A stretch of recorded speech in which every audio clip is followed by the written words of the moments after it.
Okay, rulers, settle down. Ruler School is brought to you by Odyssey Games, where you can go to get singles for all your Force of Will and other trading card games, as well as these amazing patrons. Special thanks to guest lecturer member Vite Ramen. Thank you for your support. Class is in session. Hey there, rulers. Welcome back. This is TMO73 bringing you the feature match footage for the week. As we get here for Minnesota GP this weekend, we have myself, Jeremy Franklin, playing a Turbo Stanless with Dante and Belial, playing against Paul Reisman, playing some Carlina big boys using Beatrice as the backup. So let's go ahead and dig into this. Obviously, the kind of idea with Carlina big boys is like we get to... We get to play like the null kinds of stuff from the graveyard, which are very heavy hitters, and then make it effective and cheap with Carlina. And then with the Dante Belial, it's like we're going to try to kill our rulers as fast as possible, but also maintain some pretty early game advantage, so that we can, like with token generation and stuff, so we can chip through while we're waiting to get to that Satan flip over there. First turn, Guardian, Dragon of the Kingdom, does hit a Adorakti's Moria there, so 6 Sage down there, so it does get to recover the Carlina, which is a really nice play. We have a turn 1 flip of Dante to go get a Virgil out of the deck. Virgil's a very, very good card. It's also a way for us to very quickly kill the Dante, so we're like halfway to Stan already. We're thinking about whether or not we want to do the play here. We're looking at a Carlina. We know that there's green in his list. We're going to go ahead and try to go for it here by killing the Dante to play the Virgil. Seeing we can get some early game aggression. Unfortunately, we are going to get number 13 using the will from Carlina. So we did kind of walk into that a little bit. A little bit of a misplay. We could have maybe just held back. Dante wasn't really getting the pressure of dying, and also was a fine threat to be able to trade off here. But we are going to go ahead and say, look, you've cast your spell for the turn. Let's go ahead and get that dragon off and put a body on anyway, using Prideful Rule. Kill it and get a 6/6 token out. This is still pretty good here. Again, that's that early kind of pressure, like we said, from Belial and Dante. Belial's really great because he kind of has a lot of tools to get around Garion, which is really, really nice. Things like Prideful Rule that also generate value, or Prideful Mage to be able to set some early game cancels while also putting a body on. Pretty cool. Paul's turn here, sitting at 5 will. Currently tapped out on my side here. Do have access to the 2 God's Arts.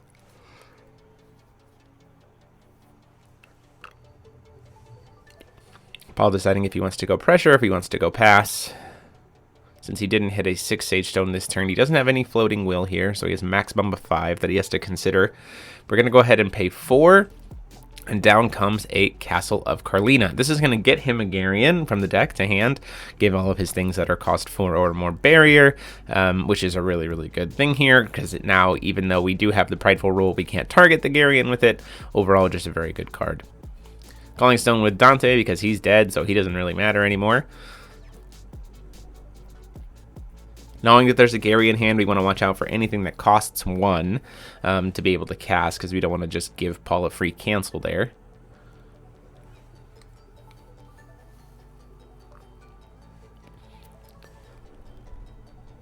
The token, though, is very nice because it has Bane, so that does have a really good way to be able to answer the Garion, potentially.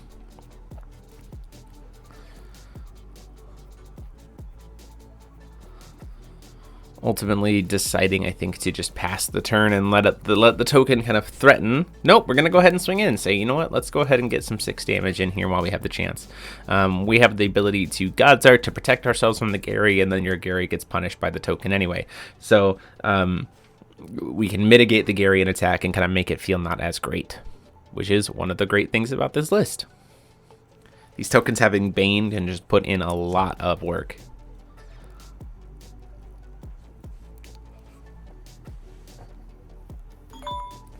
Paul trying to look and see exactly who he wants to call Stone with here, or whether he wants to take some actions before calling Stone, see if he can maybe bait something out from me or leave himself some more open will here.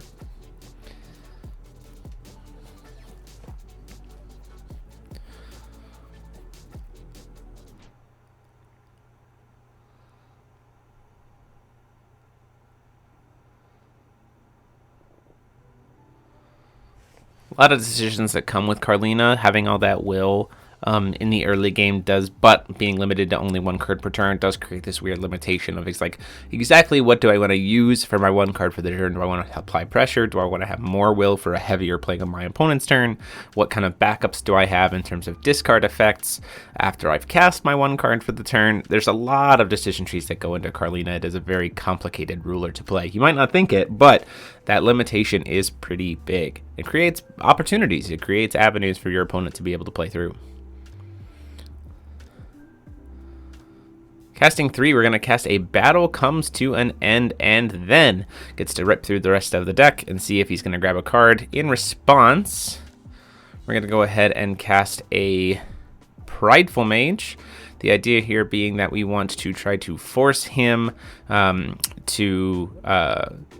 his things can't be canceled. It doesn't matter. We're just kind of putting something on board here because of the Castle of Carlina. We still just want to put a body on board.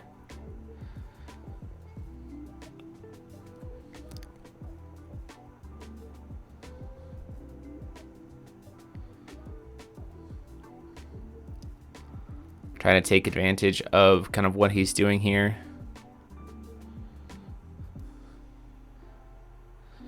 He's going to go ahead and use the Garion to stop the Prideful Mage. Saying,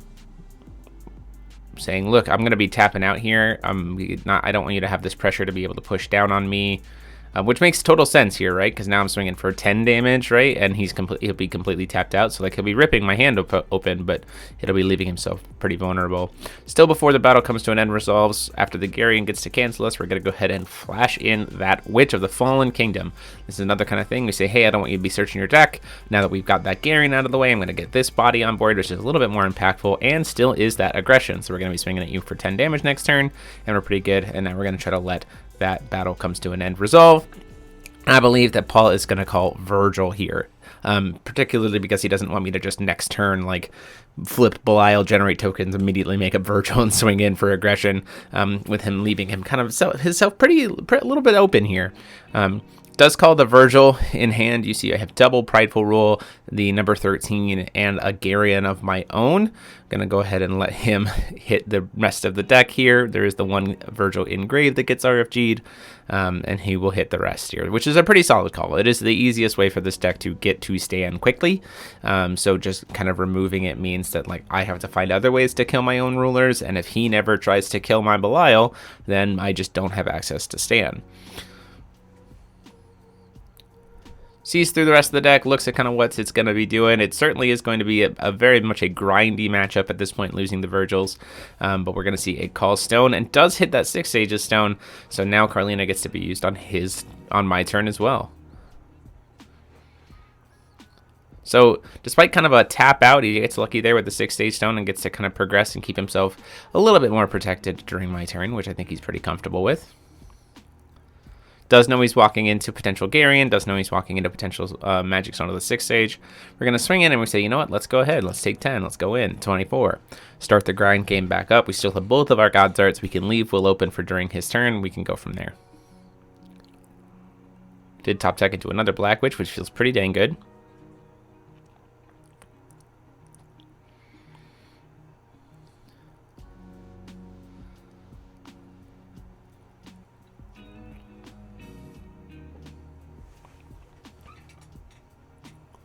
This is one of the things about this format that I think is important to showcase, is that this format is a lot more about grinds and like small incremental chip damage over time than I think previous formats have been.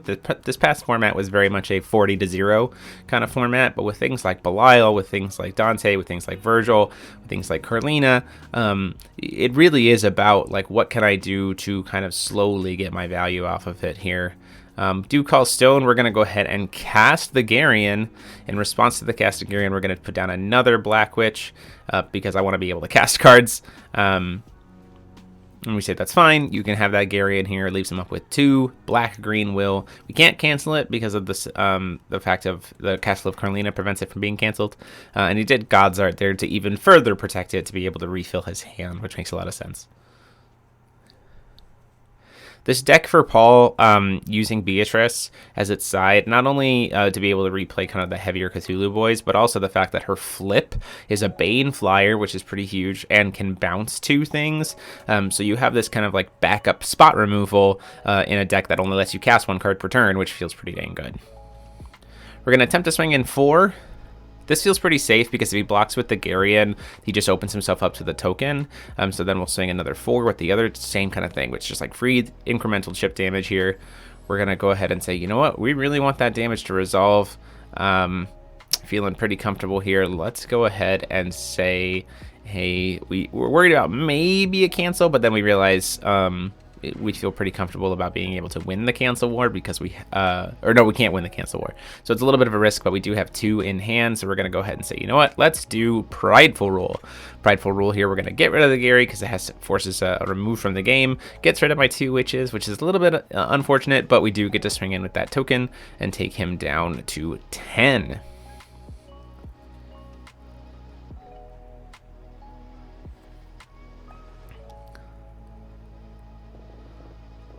Wasn't necessarily a needed move. Leaving myself up some will there. You see I do have the Gary, do have a Prideful Mage, where he's going to go ahead and use Mermaid of the Despairing Voice to put the token back in my hand, which will then kill it. So a little bit kind of suboptimal there. I didn't really need to worry about the Gary right then. I still had access to 2 God's Arts. I still had access to everything else. But it was more of a, I don't want to deal with the pressure, and I also want to make sure I have this uncancelable unchaseable God Art access potentially. The Prideful Rule should be in the RFG along with the witches. That's just a sequencing error on my part, just as a note to everyone here.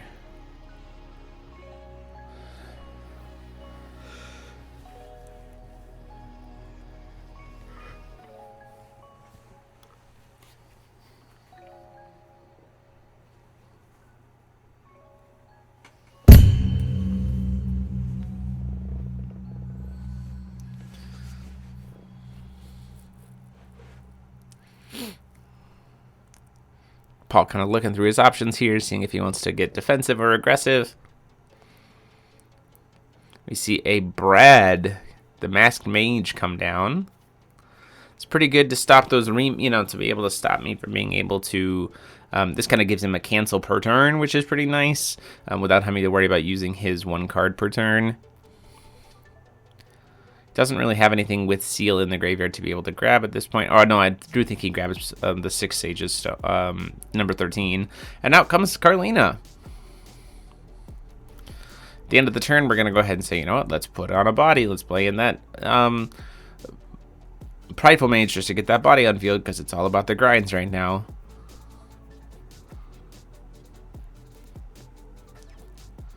Calling Stone, Black Silence.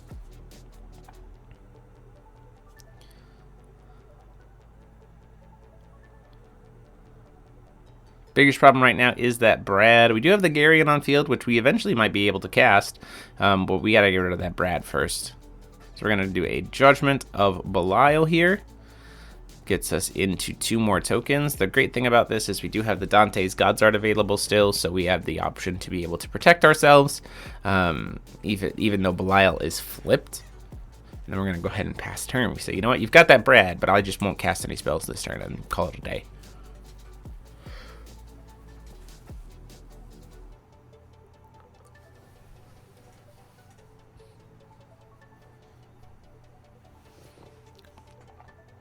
Calling someone with Beatrice and getting to recover her. So access to total of 1, 2, 3, 4, 5, 6, 7, 8, 9 will that Paul has access to currently. Seeing a double Judgment. So now we have Beatrice hitting the field, which is going to help to answer the 2 tokens.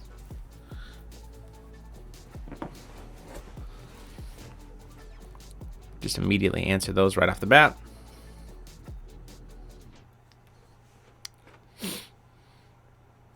Doesn't feel super great.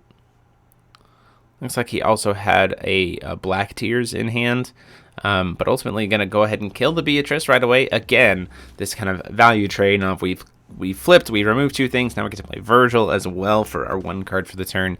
And that is a big heavy hitter that I really can't do anything about here because of the fact that he's got that Welser on board. Swings in for 10. He's going to go ahead and God's Art. So that he's not going to get to draw any cards because he has cards in hand, but he can still do the God's Art. Paul, the 12 damage is going to come through. He's going to kill the Prideful Mage. He's going to kill Belial. He's going to kill, hit me for 4 and then try to gain 4. In response to him trying to do it again, we're going to go ahead and do that unchaseable God's Art of Dante, so that of Belial, so we not only draw a card, but we also prevent any more damage for the turn. So, like, this is a really good situation, because if I hadn't had the Prideful rule, he could have responded to the God's Art and easily just killed me right off the bat, because he had enough will there with the remaining stones, as well as Carlina herself, to be able to pump through for a grand total of 2,400 more damage after I'd already taken 14. So he can even do 4 in response, 4 in response, 4 in response, like 4, let it resolve, 4, let it resolve, 4, let it resolve. And then when I try to God's Art to protect myself with the Dante, he still has another 4 to be able to push through. So we're going to go ahead and say, hey, both of our rulers are destroyed. Let's go ahead and reveal Stan. This feels pretty good. We're at a good point. Both of your rulers are flipped, so you don't really have a good way to be able to answer these two. Let's get this value generation off board. We're going to replace for Satan, and then we're going to do the God's Art of Satan. Now, one of the plays would be to potentially like flash in a Resonator, and in response to the cast of the Resonator, do the Satan God's Art.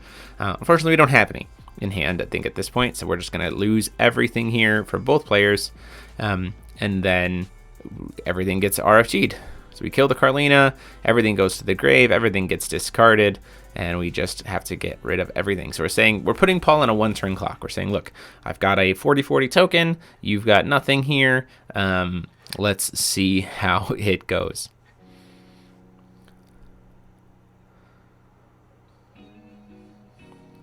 So let's see what that top deck is for Paul and see if he can survive that 40-40 token. It is a Mermaid of the Despairing Voice, which will bounce everything 3 cost or less to my hand, which then will trigger the token to kill me. So what a top deck from Paul, getting the game, and we move on to game 2.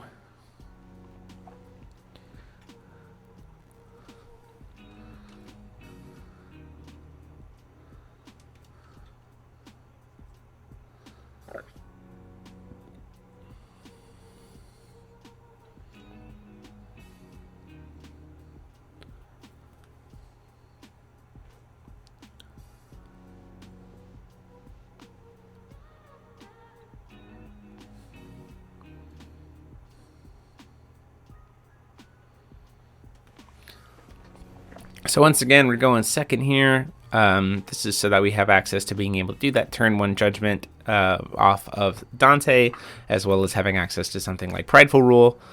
We do open ourselves up to a little bit of some problems here in the fact that there is a possibility of a turn 1 battle comes to an end, and we do not have any green to be able to Prideful Rule it. And he has it. There's the turn 1 battle comes to an end. This is something you just have to accept and deal with potentially as Carlina. And so he's going to play this and probably going to grab the Virgil, which is, again, one of our biggest heavy hitters, one of our abilities to clear the board, get through the barrier of, dodge the barrier of Castle of Carlina, and ultimately just move forward here. So she does have the one. I do have the 1 Virgil in hand. The thought was to be able to search for the second. So I wasn't playing too smart into the battle comes to an end opportunity there, but you got to take the chance that he doesn't have it. Still see a really good opening control hand here, especially with the Prideful Rule, the Black Witch, the possibility of a green for next turn with Prideful Mage. There it is. So now we have access to Prideful Mage potentially based on what he's going to do. So we're in a really good spot to still be able to control the early game, despite the fact of the overwhelming amount of will that Carlina will start with at the beginning of the game. So producing that extra will here, we're going to go ahead and see that Guardian Dragon for the free floating 2. This is a really good opening play. The fact of getting that other stone here just sets this up for even more, and it is a body with pressure. Once again, we're going to go ahead and say, you know what, let's repeat this cycle. Prideful Rule on 1, kill the dragon, put some 6 damage on board, and move on. Swing in for 6, take him down to 34.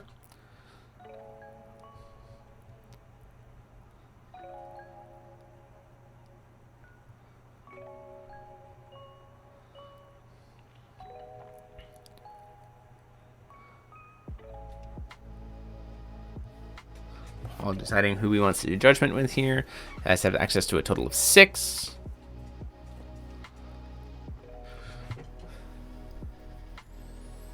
Uses 4 for that castle. We're going to go ahead and say, okay, you can have the castle. We are going to Black Witch to stop the search of the Garion.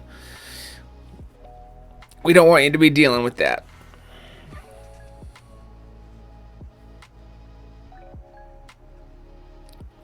A little bit of a misstep here, not using the black-white, but we are leaving the black-white up for a potential prideful rule as well.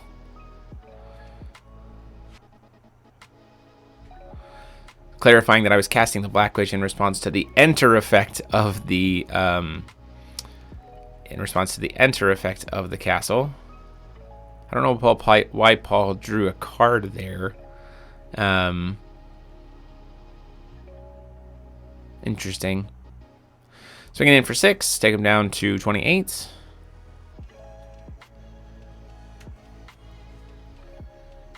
Swinging in for another 4, take him down to 24. We try to anyway. It's going to go ahead and see a...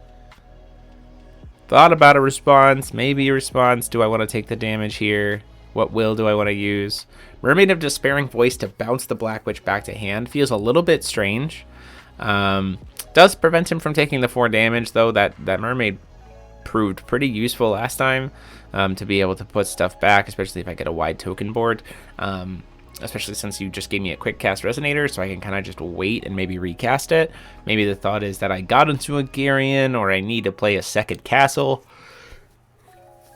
And this time I'll be better prepared for the castle to kind of force a move from me in the early game.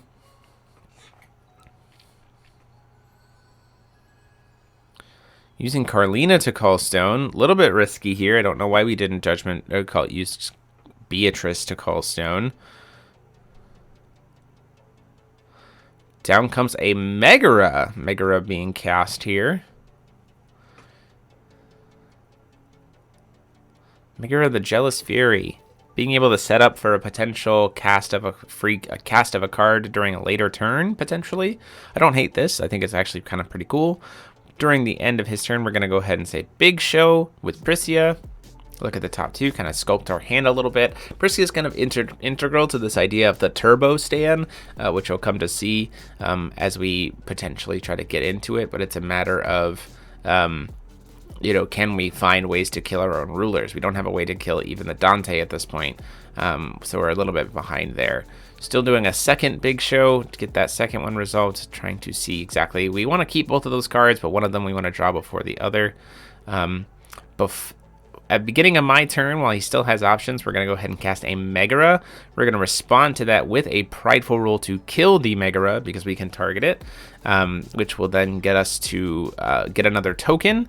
And then what we're going to do is we're going to sacrifice the token that we just generated so that the token we have on field can still put pressure on for this turn. This feels pretty good. We just moved to upkeep. We've used the 1 card for Carlina for the turn. We have a free turn, gets to swing in for 6, take him down to 22. And now we have kind of free reign to do whatever we want, which is pretty great. You see we have double Priscia in hand. We have the Black Witch. We have another prideful rule. We have a prideful mage. Prideful mage doesn't really do much here except for being a body, but as we saw before, the subtle grinds are the things that are really important. One thing about Prideful Rule that's really great is we already saw the Virgil earlier. The one caveat of this deck is the fact that Carlina's castle doesn't protect Virgil. So we have a couple of options here. In response to the cast of the Garion, we're going to go ahead and do that Big Show one more time before we are locked out of it. We want to get to 3. And then we're going to go ahead and flash in some other 1-drops here just to get some pressure on board. See, we're going to get a Prideful Mage here, which can't cancel it, so he's completely safe. And then we are going to go ahead and use the second Prideful Mage, which he's going to respond to. I can't cancel. Oh, he's like, oh, wait, I got to try to have an answer to that. I can't possibly cancel it. So we're going to go ahead and also play in a Black Witch. So we're saying, look, you've cast Garion for the turn. That's fine. We are going to threaten you with 18 damage. Right now. So while you only have that 2 will available, potentially up to 3 will during my turn with your Calling Stone. Using the Judgment here, using Carlina to Judgment Beatrice, gets rid of the token This is a really good play. I really like this from Paul. Gets rid of the token, puts bodies on board for himself, and gets the Black Witch back in my hand. He's going to swing in for that 15. We're going to do God's Art of Belial to draw a card and prevent that damage. We do not want to take 15 damage from Gary. We like staying at 2,000 life. It feels pretty comfortable here. And the reason why we're using Belial first is 1, for draw power, and 2, we want to be able to have Dante's God's Art available when we flip Belial, just in case. So that's why we use Belial's God's Art first. Swinging in for 4. See what happens there. He's going to block with the Beatrice. We say, okay, that's great. That does what we want. We're going to trade into the Beatrice with the other Prideful Mage. The reason why we want to do this is we don't want him to be able to just play Virgil for free. We want him to have to pay for it or kill a Carlina to do it. Down comes that Prideful Rule here. We're going to get rid of the Garion, leave ourselves some will open here. You have the opportunity to be able to potentially Judgment Belial. That would be threatening him with lethal during the opposing turn. So, you know what, let's go for it. Let's go ahead and put that Belial onto board. Here, we're going to put out 2 tokens. This is now threatening lethal for Paul for 1 more turn. We're trying to put some pressure on, and even if he does try to find a way to come back, it still gets us 1 step closer to Stan, which feels pretty good. Calling Stone, we're going to see a Judgmented Carlina.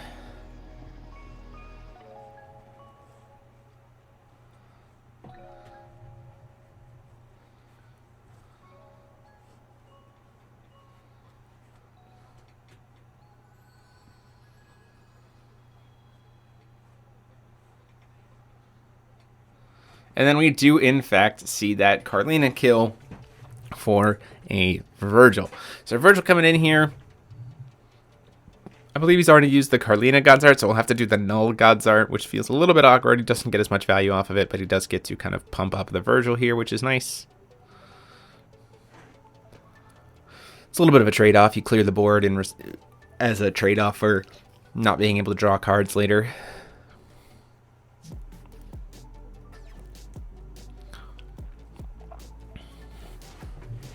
He's going to go ahead and move into combat. Swings. He's going to God's Art again.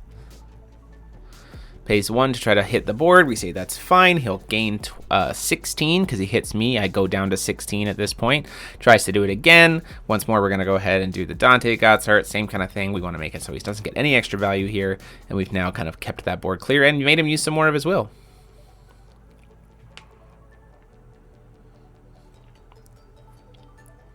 This is, again, one of the reasons why Prideful Rule is so great.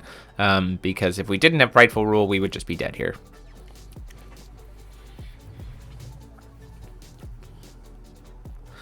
So 1 ruler down for us to be able to get Stan. Looking for 1 more here.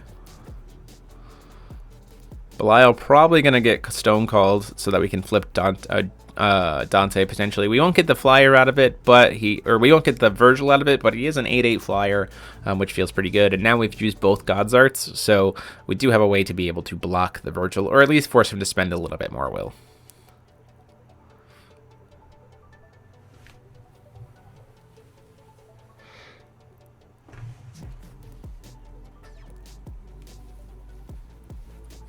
Being out of God's Arts does make this feel a little bit uncomfortable, though. We have to answer this Virgil this turn, because if we do not, then all Paul has to do is simply recover and then ping us to death, especially since he'll be able to do 2 pings in the upkeep with the Virgil. So we have to answer the Virgil right now. Actually, he can just do 4 right now.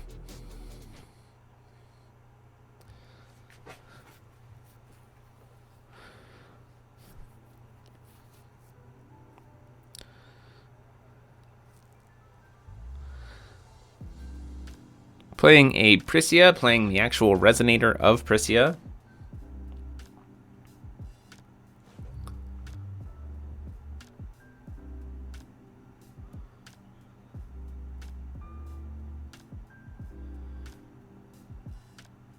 Gets us to a Scheherazade, which gets us to a Cane of the Salamander, which is going to burn the Virgil for 5.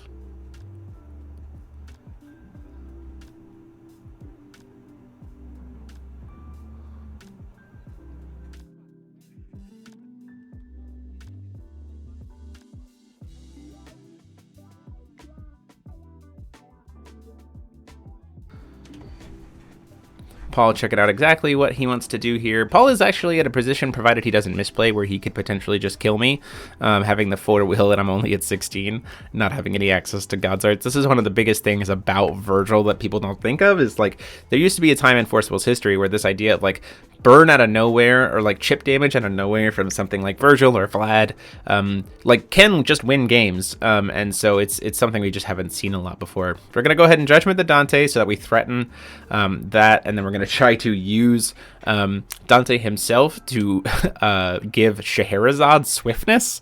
And so the reasoning here is we want to try to swing the Scheherazade into the Virgil to kill it. Paul here making the interesting choice to be able to kill the Scheherazade, which again is a little bit of a misplay. Use the red floating from what we had before to then, with the 6 stage jumps before we Judgment, to play a second Cane, thus killing the Virgil.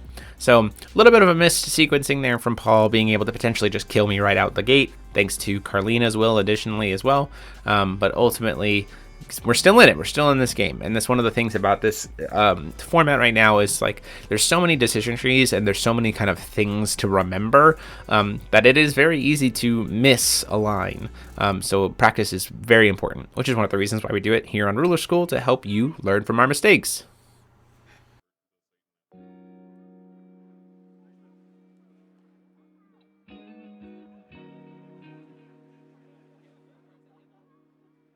So we're at a position here where we are potentially threatening a bunch of damage to Paul. We're only threatening 15, but we have the canes, so like we could use Belial to give something else swiftness. We could do all kinds of other stuff. We're also just threatening the Dante to say like, hey, if you're gonna do something, it might kill my Dante, and that sets me up for Stan. So we gotta be kind of cautious here. Not entirely sure what Paul has in hand here at this point.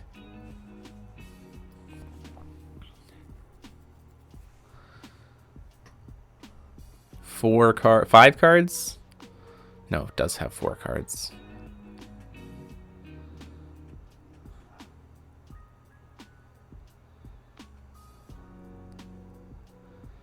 Uses the Carlina to play a battle comes to an end here.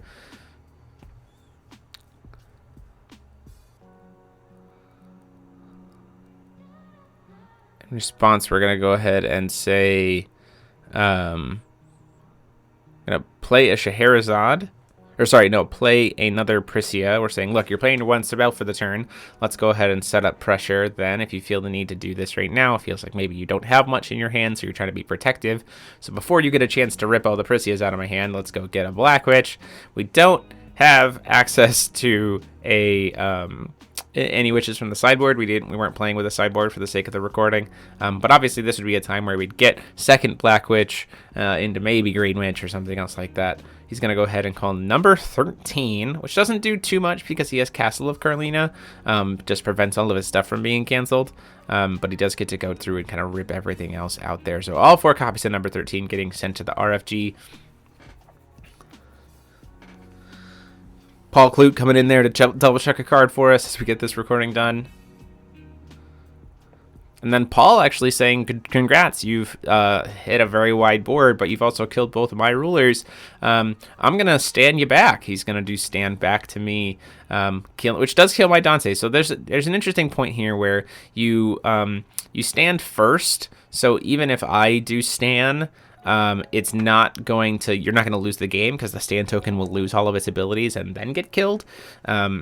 So he puts a stand token on board. We both have nothing. We're both top decking. The only problem is I have access to stand and he doesn't, because he doesn't have a way to recharge it.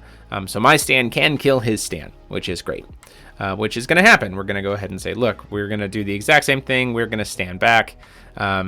We're going to cast a Black Witch, though, in response, and then in response to the Black Witch cast, use the stand. And the reason for this is because then the Black Witch gets to stay on field. And so I have 2 bodies now here. And then we see kind of what Paul's going to top deck here. A His Autoraktia's stones produce only void. His 6-8 stone can produce any color. So right now he has 3 stones that can produce color. So Paul places a card in the standby just to get a card out of his hand. And at that point, we're going to swing in with a stand and move into game 3. Didn't think you'd see standby zone being used in Force of Will New Frontiers 2021, did ya? But nope, it's there. It's still an option. It's still a rule. You can technically play 2 will to put any card face down and get it out of your hand. Yeah, so that's still a thing. Keep that in mind. So Paul's letting us go first. He says, you know what? I don't want to deal with... I want the coin. I don't want to deal with you being able to do a possible judgment, anything else, which feels pretty okay with us. This also protects him from a prideful rule on one, a prideful mage on 1 if he does do battle comes to an end, which we're kind of expecting. We're excited to say, you know what? We're not going to worry about the 6. We're taking a little bit of a risk here, not having the stone. We're going to go ahead and say, you know what? We're going to risk the possible battle comes to an end here. Let you take the Virgils. We're not going to do the judgment turn 1 Virgil. We want to leave up the stone to be able to play something else here. So we do see the battle comes to an end, which is probably going to take the Virgil. He has a ton of extra will. We say, you know what, let's go ahead and force you to use it. Let's force you to use, he chooses to use the Carlina, which is an interesting choice, to pay for the Prideful Mage. So that does leave him pretty vulnerable during my turn because the floating will from Carlina will be gone. Does hit the Virgil out of hand, sees that I have a Prisia, a Prideful Rule, and a Black Mage.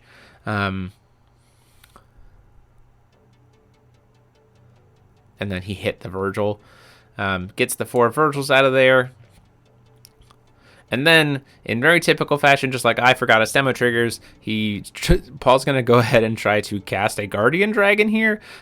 He can't. He has no will of it. He's already cast a card for this turn. We catch him pretty quick, but it's one of those things where, like, playing around these limitations, you forget them. So, like, you need the reps in to remember, like, hey, I get 1 card per turn. That's it. There's no reason to Judgment Dante now, so we're going to go ahead and use him to call Stone. At least there's no reason to Judgment Dante right now. We're going to go ahead and swing for 4 and say, hey, look, this is pretty good. We have you kind of a little bit on the back foot. We have some advantage here. Chooses not to float the extra will with Carlina. Ultimately, we're going to see a Guardian Dragon here. Seeing if we kind of maybe want to respond. Say, nah, that's fine. You can have your Guardian Dragon. Guardian Dragon's going to get him another stone. Doesn't get to recover the Carlina here, so he's going to go into 3 will with my turn. Down comes Prideful Rule. Once again, we've seen this very often. Those Guardian Dragons just not getting to hit anything. And then still at the end of his turn, we're going to go ahead and say, look, you've already cast a spell for the turn. We're going to go ahead and do Perseus Big Show. And Paul says, yep, that's fine. But then in the moment, he actually kind of telegraphed that he had a... no, he didn't at this moment. It's the next time I cast Perseus Big Show that he kind of telegraphs that he has a Garrion in hand to be able to answer it. We're going to swing in. We're going to deal 10. We feel pretty good about that. We're getting the aggression. We're leaving up the will. We're forcing Paul to be able to make plays, and we're going to be the one to be able to respond to them. Because if he doesn't, I mean, we've got him on a clock. It's technically a 3-turn clock at this point, but the pressure can only increase. Chooses to use a Judgmented early Beatrice just to be able to get these 2 bodies off board. Makes a ton of sense here. He does not want us to be able to continue to put pressure on. We're thinking about if we want to do something with the token. Ultimately say, yeah, no, it's fine. You can have the token. Get these guys off board. Showing them, hey, I've got 3 will available. I got stuff I can do. So let's see if you're going to do something else this turn.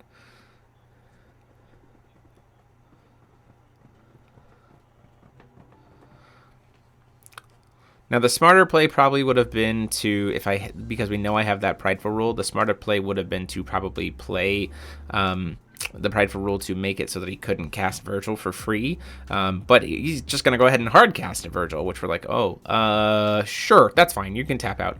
He swings in. He moves to combat, swings in. We're going to go ahead and say, well, we'll Prideful Rule that, and we'll kill him, and then we'll get a 6/6 Bane token to be able to answer the Beatrice and keep the pressure up. He goes to, once again, remembering you can only cast 1 card per turn, tried to cast a second Virgil, and I'm like, you've already cast a Virgil this turn, you can't cast a second one. So, remember, Carlina can cast 1 card per turn. That is her limitation. She can use discard effects, but it can only cast 1 card per turn. So, let's get some cocky assaults in the chat for Paul's second, now telegraphed Virgil, and after this move here, telegraphed Garion. He says that's fine with the with the Prestige Big Show, and I start to look at the cards, and he goes, wait. And I'm like, I'm already looking at cards, dude. Okay, great. Now I know that there's a Garion in your hand. I'm not gonna cast this Big Show again while I'm tapped out. I'm gonna move into my turn and feel a lot more comfortable. Wait until I can get a second Big Show, or until I can answer the Garion. So we know there's a Virgil, which means we're probably not going to flip Belial unless we have a way to be able to answer the Virgil immediately. So instead we're just going to say, hey, you know what? Let's go ahead and swing in 6. Let's do it. If you're going to block with the Beatrice, it's a trade. I'm totally fine with that. It makes it so you don't get a free Virgil unless you have to cast the Carlina. He says, yep, let's trade. That's fine. Leaves him with only 2 will during my turn. And then we're going to say, you know what? Let's just pass there.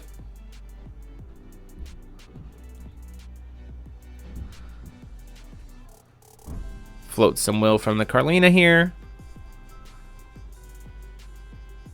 That's access to a grand total of 9 once again for this turn.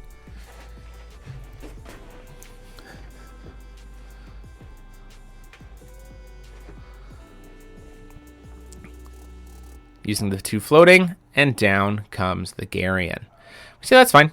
You can have the Garion. He's going to God's Arts with Carlina so that he gets to draw some extra cards. And then he's going to say, I'm going to swing in. We got another Prideful roll. We've had all the Prideful rolls in this game. So saying, no, we're going to kill the Gary. It costs 1, but its total cost is 3. So it gets around Gary and gets to kill him.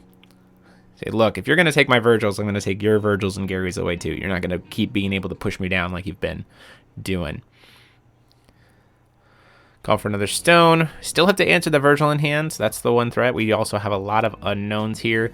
So the question is whether or not we're going to be able to get through here. We're going to Judgment the Dante. It's still an 8/8 flyer for 1. The thought here is that this makes Virgil feel a little bit more awkward to do his board-wide hit because it'll kill Dante, which will then set me closer to being able to be at Stan, and also just applies a flyer, which is great. So we're going to swing in for 6. Paul says, that's fine, I'll take it. Goes down to 20. We are at a tie game. The 20 life point difference here for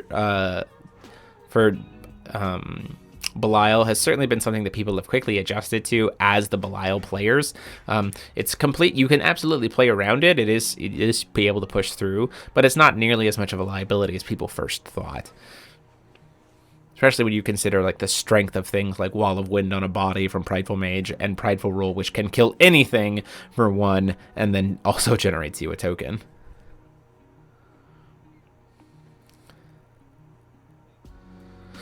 Paying 4, we're going to see that Castle of Carlina, and we have learned our lesson. Paul has already used his God's Art, so his stuff is not uncancelable now. So what we're going to do is we're going to say, hey, let's do a Prideful Mage. We're going to try to cancel it. You want to waste some will? See what happens? Waste a Garion that we know is in your hand? He says, no, I'll pay 1. That's fine. Well, now that you've done that, let's go ahead and actually cancel it with the number 13. We've made you waste a will, and we get to get the cancel out of his hand because the number 13 is protected from Garion.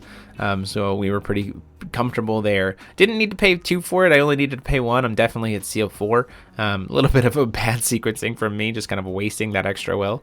But technically with number 13, you can pay the full cost. So I just messed up there.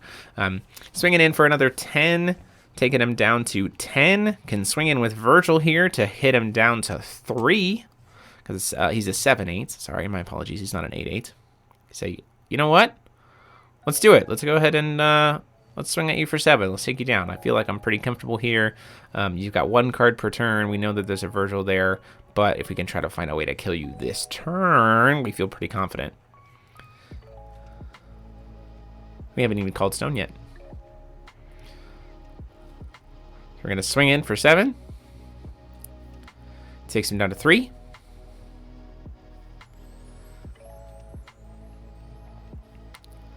We're going to play floating. We're going to float triple green off of these 3 6/8 stones before we call stone with Belial. hitting another 6 Sage Stone, so it doesn't matter, but we're still trying to push through for lethal this turn anyway, so it was a better chance to just float the will in advance rather than risk it.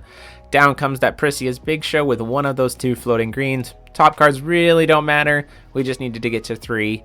We're going to use the other 2 green here to cast the Pricia, which is then at 3, so it gets to go get us a 3-drop or less if it resolves. Paul says, yep, that's fine. I have nothing to be able to stop you from resolving this, which gets us a Scheherazade. Scheherazade effect gets us a Cane, and Cane of the Salamander finds us our lethal. So there you guys have it. Remember, deck profiles with this will be a little bit delayed because of the GP, but we hope to see you on Friday or Saturday and Sunday. And until next time, this is GMO73 saying, class dismissed.